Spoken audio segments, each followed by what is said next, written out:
What is going on, guys? It is Wrestlelamia here, back with another video. Another Money in the Bank is here, and what a lineup the WWE had for its fans in the London O2 Arena. Join us now as we recap the show and look at the good, the bad, and the downright ugly. Of course, with this being a first PLE in London town for many years, WWE had some huge surprises and shocks. Be sure to subscribe and hit that notification bell for daily wrestling videos, and follow us on Facebook for exclusive lists. Also check out our new channel, Wrestlelamia Shorts.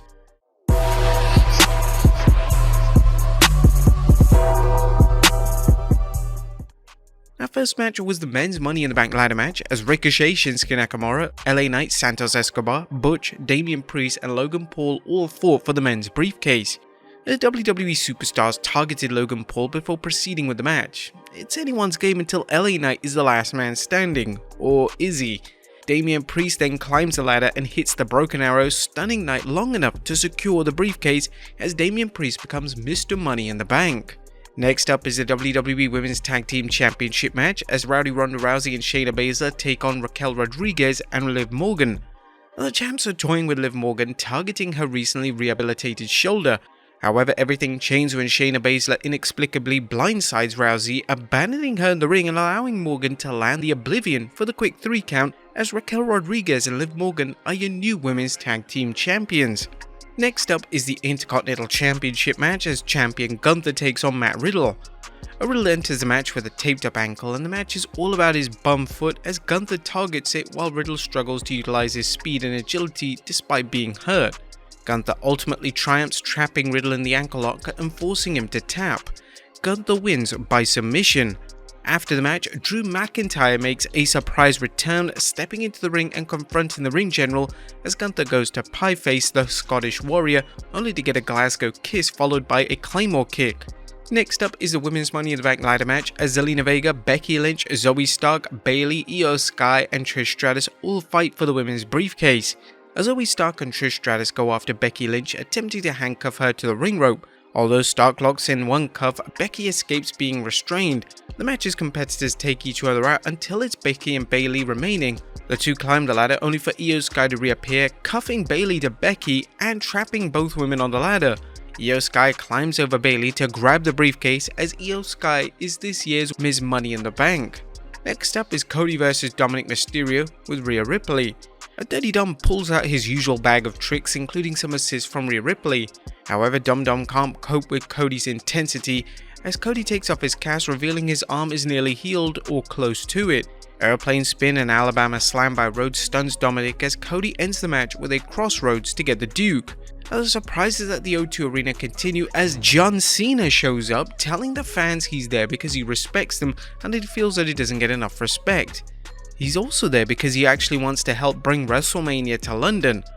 Grayson Waller then shows up and trash talks London, suggesting Mania coming to Australia where he can give Cena the rub with an appearance on the Grayson Waller effect. Cena says he doesn't want any kind of rub from him and let him enjoy his time with his friends, actually referencing that video of Cena asking a foolish fan to let him eat his lunch and enjoy time with his friend. Waller foolishly attacks Cena only to get hit with the attitude adjustment. Next up is the World Heavyweight Championship match, as Seth freaking Rollins takes on Finn Balor. Finn targets Seth's injured ribs, but Rollins shows why he's champion and Balor is the challenger. However, everything changes when Damian Priest shows up with his newly won Money in the Bank briefcase, distracting Rollins and allowing Balor to regain the initiative. However, Priest ends up distracting Finn as well when he approaches the ring, allowing Seth the rebound, hitting the curb stomp and finishing Finn off, as Seth Rollins retains the World Heavyweight Championship. Finn Balor then gets in Damian Priest's face, arguing with him for apparently costing him the match. Then it's time for the main event, as the Bloodline Civil War match of the Bloodline of Roman Reigns and Solo Sikoa take on the Usos of Jey and Jimmy Uso. It's a fierce family fight, and it almost ends as Roman predicted after a referee bump allows the Tribal Chief and Solo to rally and lay out Jey and Jimmy. Solo attacks them and Roman covers them, but the Usos manage to kick out. After neutralizing Solo, the Usos deliver stereo super kicks as Jey finishes Rey with the Uso splash, defeating Roman by pinfall, pinning him for the first time since 2019 as Jey and Jimmy Uso win the match and Money in the Bank closes out. But that was a quick recap of the show. What about the good, the bad, and the downright ugly? Well, we start off with the good as always, as number 1, Paul Heyman's promo. Paul Heyman solemnly said he never seen Roman Reigns so angry. With a tear in his eye, Heyman promised Roman was gonna smack him and stack him before sending the Usos packing from the WWE. Heyman showed why he plays such a subtle but important part in Roman's act. The Tribal Council conveyed not only how angry Reigns is, but how the Bloodline is in danger of total collapse. Number 2, a magnificent men's Money in the Bank. And this was one of the best men's Money in the Bank matches in years. The WWE told several stories in the ring, including every superstar targeting the outsider Logan Paul from the start. There was also an element of revenge as several superstars initially trapped Damian Priest in the corner, with the announcers reminding fans of how many wrestlers want payback on the Judgment Day for past beatdowns. The WWE assembled the right lineup of wrestlers for this match with a talented big man Damian Priest, high-flying bump masters Ricochet, Shinsuke and Santos Escobar, and utility players like Butch and LA Knight. Throwing the heat magnet Logan Paul who could do it all, and fans had the makings of one of the best men's ladder matches in years. Number 3, LA Knight couldn't be more over. The pop for LA Knight was epic, and it's a reminder that the man is over huge wherever he goes. It's unknown what the future is for Knight, but he's over that WWE may feel he doesn't need the briefcase. We were still hoping for a win though. Number 4, predictable but good. Gunther's win over Riddle was predictable but good. The match served several purposes, including continuing the Ring General singles undefeated streak, giving Riddle an excuse for a rematch by suggesting he might have won had he been 100%, and giving the fans a happy moment not only with Drew McIntyre's return, but in getting some comeuppance from the Scottish Warrior. Number 5, Ronda and Shayna split. Speaking of predictable, Ronda Rousey and Shayna Baszler's split wasn't as predictable as Gunther's win, but the announcer's description of Ronda and Shayna as best friends forever had to put the savvy fans on notice. Regardless, it's good to see both women out of the tag division and in a feud, because there's no need for Rousey in the women's singles division, nor is there any need for Rousey and Baszler in the tag division. Where the two could shine is with an extended feud, particularly if it restores Baszler as a top singles star. Number 6, a hot crowd. As expected, the fans in London were on fire, providing the super soundtrack that enhances any live event, be it an edition of Raw or SmackDown or here a PLE. The WWE's policy of running more PLEs in international markets makes sense, as fans are bound to be excited when they see a big event for the first time in years, or in this case, decades. The fans' enthusiastic atmosphere made Cena's case that London is deserving of a WrestleMania. Number 7, the Genius of Sky. Io Sky lived up to her nickname the Genius of Sky tonight because she also proved she's an in-ring genius in other ways thanks to how she cleverly concluded the women's Money in the Bank match. While turnabout is fair play, fans know this adage doesn't always translate well into professional wrestling, especially where wrestlers with egos like Bayley are involved. Chances are Bayley isn't going to be like to be upstaged by a protege, even though Bayley knocked the ladder over earlier in the match when Sky was about to grab the briefcase. And Jay pins Roman Reigns. Wait, did Jey Uso just pin Roman Reigns? Roman had to count the lights for the first time in over 3 years. Quite the surprise, and of course a move that was designed as it was furthering the story of Roman's crumbling empire and gave fans a glimmer of hope that the head of the table's extended run as champion could be ending.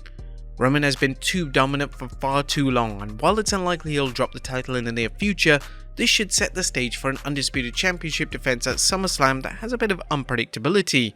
But that was the good, what about the baddest? Number 1, a world title sideshow attraction. Finn Balor vs Seth Rollins, a fantastic match with the potential to steal this show at Money in the Bank, so why did the WWE turn it into a sideshow attraction for Damian Priest? Tonight's World Championship match should have taken a back seat to Damian Priest unless the Archer of Infamy cashed in his briefcase. The match didn't live up to expectations to begin with, and having Priest showing up stole whatever life was left in the match. Number 2, a mid-match. Call it mid, call it meh, whatever you want to call it, Cody Rhodes vs Dominik Mysterio was a little bit disappointing. While no one expected Dominik to win, short of a surprise appearance by Brock Lesnar, the match was a by-the-numbers affair that had to let the fans down.